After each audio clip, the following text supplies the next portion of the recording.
Now that we've got some great cruising advice under our belt, it's time to pick up the pace, and ready to roll this week is Kawasaki's completely revamped middleweight sports machine, the ZX-6R. Now, first off, if you follow the Canadian National Road Racing Circuit, then you know that Kawasaki and Jordan Zoke won back-to-back national 600 titles in 06 and 07.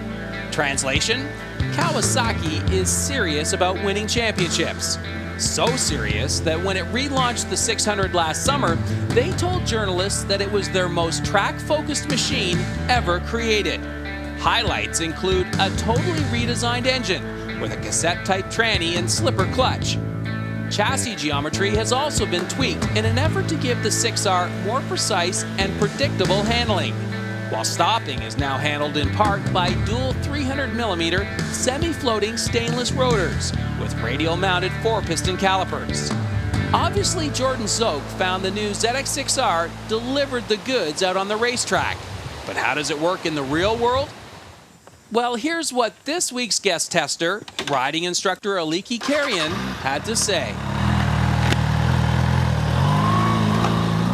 So Aliki, you walk up to Kawasaki Canada, you get dropped off in the cab, they throw you the keys and they go, hit the road. What was your very first impression when you saw this bike? I liked it. I thought it looked pretty cool. It's really eye-catching, the green color. I think it's really great. And I really like what they've done with it this year. Particularly, I like what they've done with the signal lights, though, because it's not obtrusive like it used to be, but they're very bright and you can really see them on the streets, so Kawasaki hasn't compromised safety with style, so I thought that was really neat. I'm a big safety buff, so. So let's talk about some of the seat of the pants impressions. What did you think of that motor when you fired it up? The sound of it, the power of it, what did you think?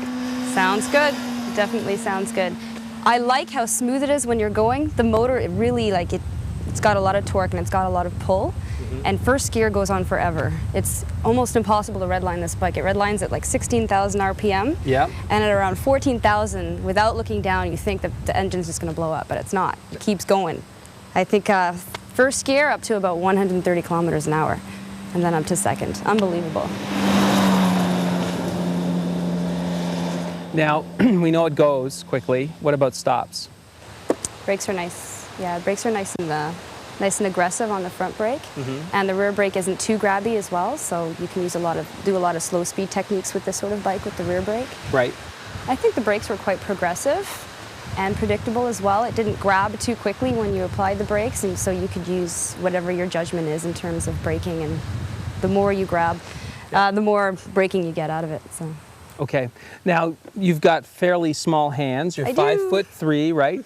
What about the clutch and the shifting? Was the clutch easy to use? Absolutely, yeah. The shifting, no problem. This bike fits me quite well, I'd say. And the clutch, really smooth, really smooth. I tried to downshift into first gear at about 80 kilometers an hour, and it's still downshifted quite smooth. So there's a little bit of give there, and it's one of the smoother bikes that I've ridden, most definitely, in terms of the clutch.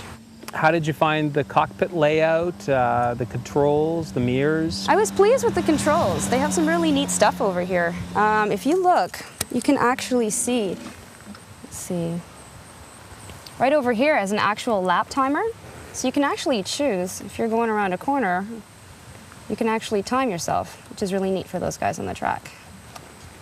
Cool. And you can also go back to your old lapping as well. Over on this side, you can actually go back to the old lap. And you have an option here for your gear shift indicator light. You can actually choose where you're going to shift, and you can set that yourself.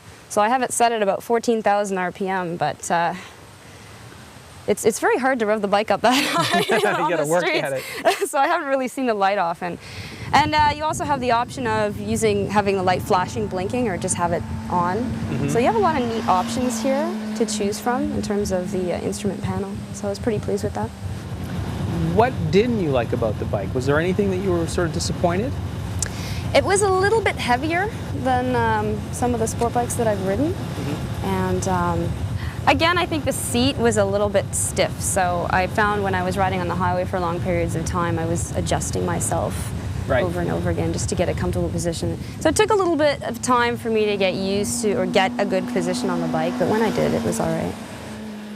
So who could you see recommending this bike to? Who could you see purchasing one of these? I would definitely not recommend this bike for somebody who's a beginner rider, but somebody who's more experienced, who really likes to do curvy roads, who really likes to go on the track, or like has that track mentality in terms of improving their skill in corners and that sort of thing. I would recommend this bike to. Yeah. For somebody who likes to do long treks on straight 80 highways or up north, that sort of thing, it's not the most comfortable bike for that. Right.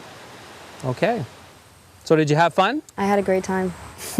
We'll get you back for Thanks very some much. more. Thank you very much for helping us out with this. No problem.